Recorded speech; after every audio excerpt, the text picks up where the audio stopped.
After years inside the lab forecasting where AI is headed, here's one insider's conclusion: a 70% chance this goes horribly wrong. And the thing that scares him the most is who ends up in control. The men building AI do not trust each other. It's an all-out knife fight for the most powerful technology in human history. And the winner inherits a level of surveillance and control no king, no empire, and no government has ever held. So if the world they're building has no place for your job, your savings, or your vote, what exactly is left for you to own? There is an answer. The men racing for the throne just can't see it yet. This is Truth Block. I'm Hurley. Let's mine truth.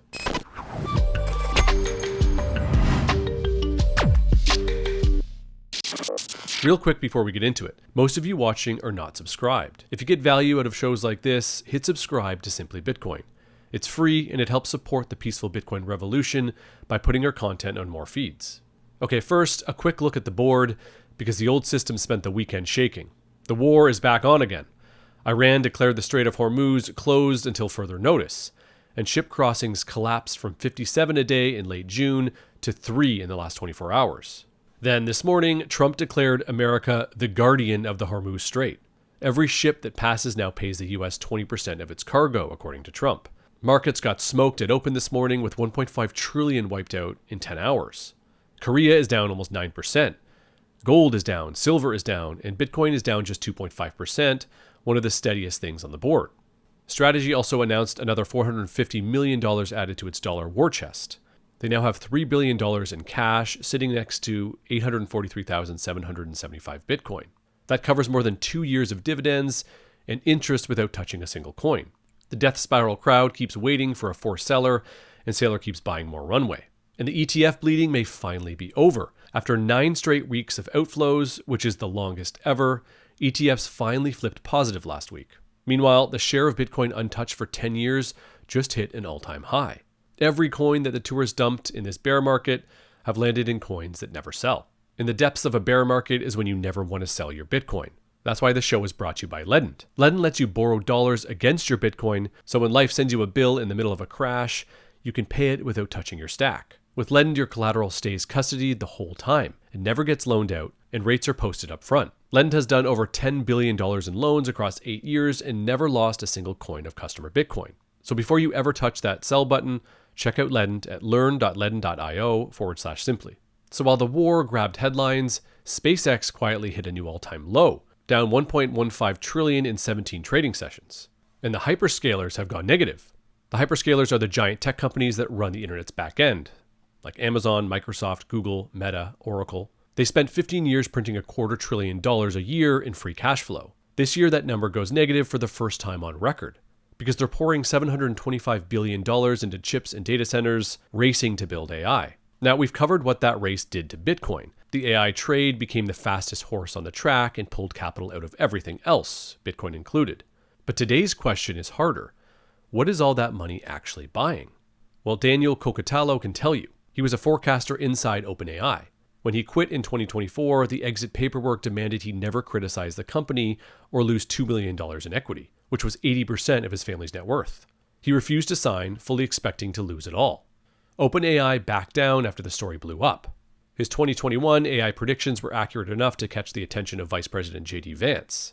On Diary of a CEO this week, he was asked why the average person should care, and he skipped the sci-fi and went straight to power. There's the question of who controls the AIs, right? When there's a couple corporations that have made these superintelligences and are using them to automate all the jobs, well, that's a lot of power, That's a lot of money.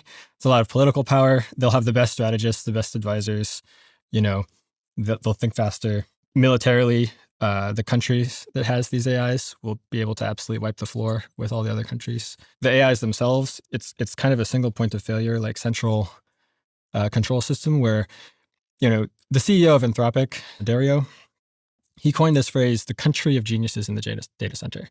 That was his phrase to describe what they're trying to build, I think that's a little bit misleading. I think it would be more accurate to describe it as army of geniuses in the data center, because it's not like it's a bunch of diverse different AIs, living in their different parts of the data center.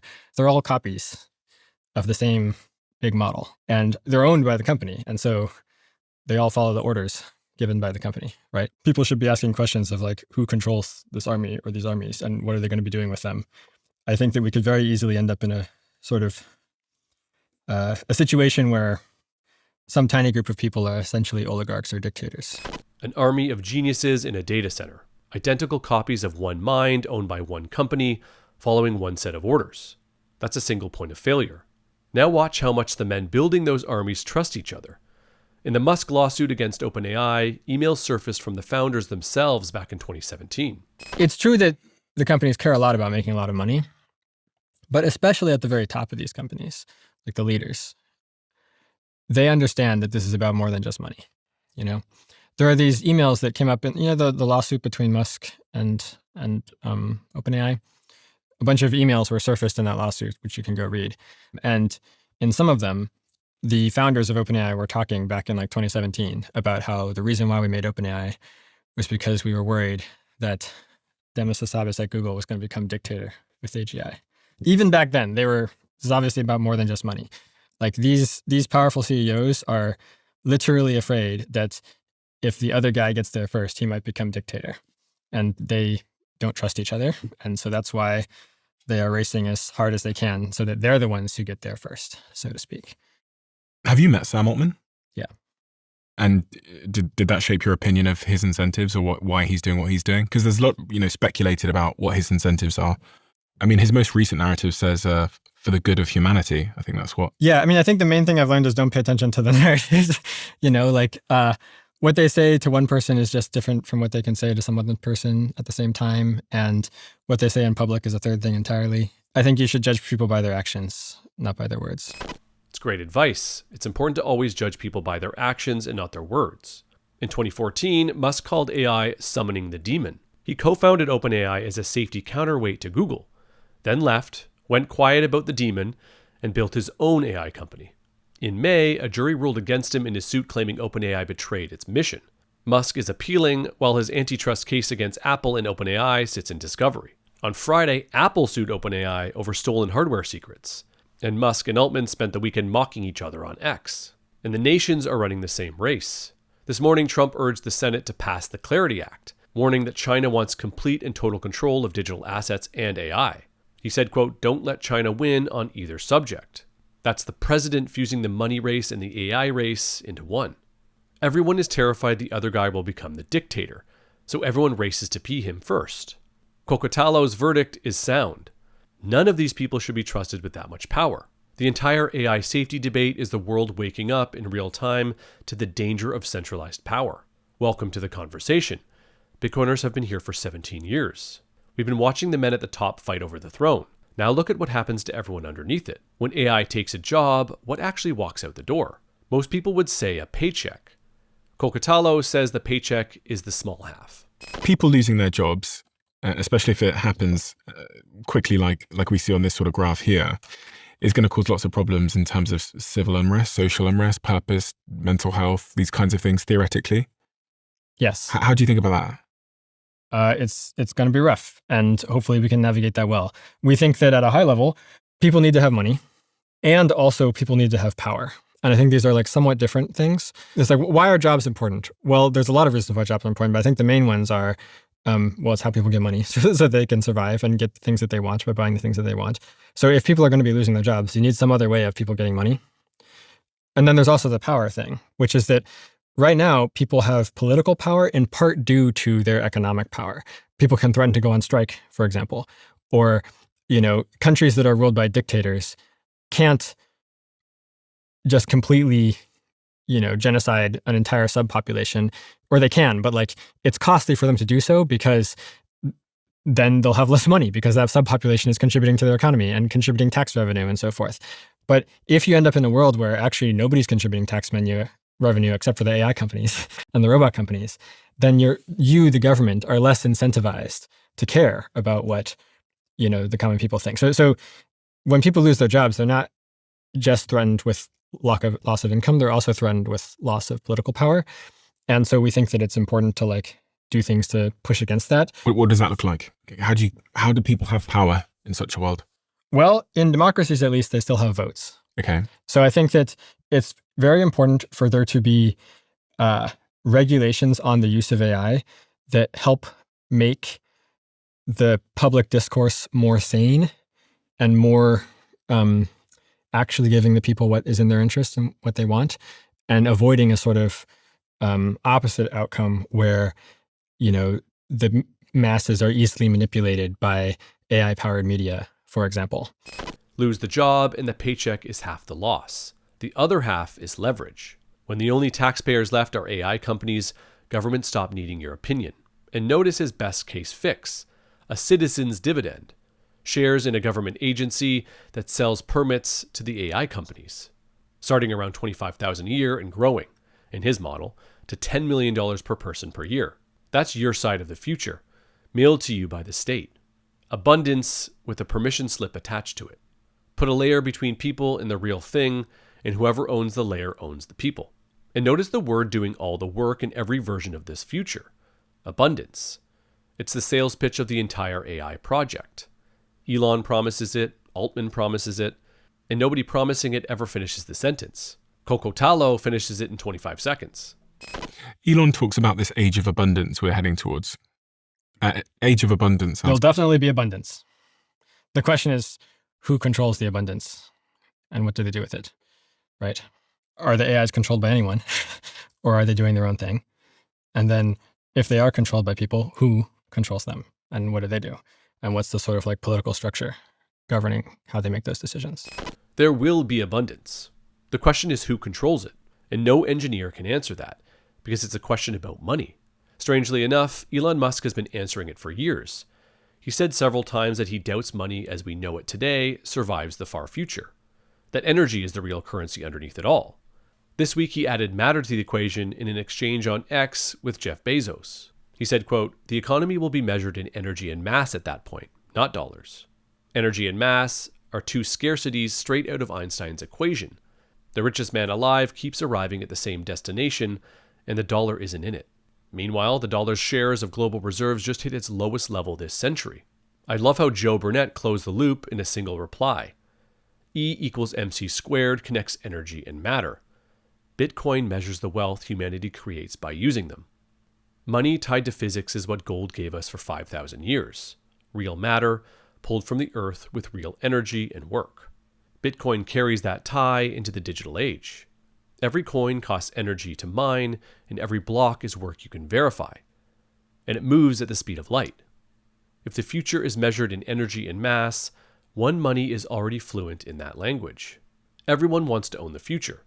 So we buy the index or the AI stocks and call it owning progress. But a company that changes the world and a company that makes you rich are two different things. Bezos said it best: "Your margin is my opportunity." Every asset we use as a savings account summons its own dilution. Fat profits attract competitors. Expensive gold attracts new mines. And the dollar gets printed on schedule. Bitcoin is the one asset where rising demand cannot summon new supply. There are 21 million, and no board on Earth can vote it higher. So you don't have to guess whether OpenAI or Anthropic or xAI will win. You hold the asset where the winnings come to rest. Saylor put the deeper reason in 2 posts this week. Bitcoin is an emergent network of wallets weighted by satoshis, nodes weighted by commerce, and miners weighted by hash rate, held in dynamic equilibrium. And then, he said, in Bitcoin, influence is earned through work, not ambition. Read that against the army of geniuses. One is a million identical copies following one company's orders. The other has no CEO, no headquarters, no single point of failure, and influence comes only through work. The decentralization the AI world is desperately discovering it needs has been running in money for 17 years. And money no state or corporation can program, freeze, or switch off takes the scariest item on Kokotalo's list off the table. And owning Bitcoin for real means holding it yourself, which is why this episode is brought to you by Bitkey. Most wallets are built like nothing will ever go wrong, but life doesn't work that way. Bitkey is self-custody built for real life. A screen on the new device so you see exactly what you're approving, and recovery and inheritance built in from day one. Grab one at bitkey.world/truth and use the promo code TRUTH for 10% off. Get the wallet that comes with peace of mind. Before we close, we need to talk about the heaviest thing in all of this, the fear itself. A whole generation is looking at the future and quietly deciding it's too dark to bring children into it. You hear it everywhere now. Why save? Why build? Why have kids? if the machines are about to own everything. That's despair doing what despair always does. It doesn't argue with the darkness, it just surrenders. So let me say this plainly from my own worldview. The darkness is real. Evil is real. But light is real too. And hope is a choice about which one you feed. Live in fear, and we hand the future to the very men Kokotalo warned us about. Live in hope, and raise our kids in hope, and the darkness doesn't get the last word. Honest money is a tool for hope. It lets a regular family work, save, and build toward a future no billionaire, no algorithm, and no permit agency can confiscate. So, back where we started. In the world they're building, what's left for you to own? Well, it's the future itself. A real slice of it, in your own hands, with nobody's permission required. And if actually owning your slice of the future sounds good to you, don't let it stay an idea. Bitcoin self-custody is where a lot of people stall out. The wallets, the keys, the what if I mess this up fear. That's exactly what the Bitcoin way exists for.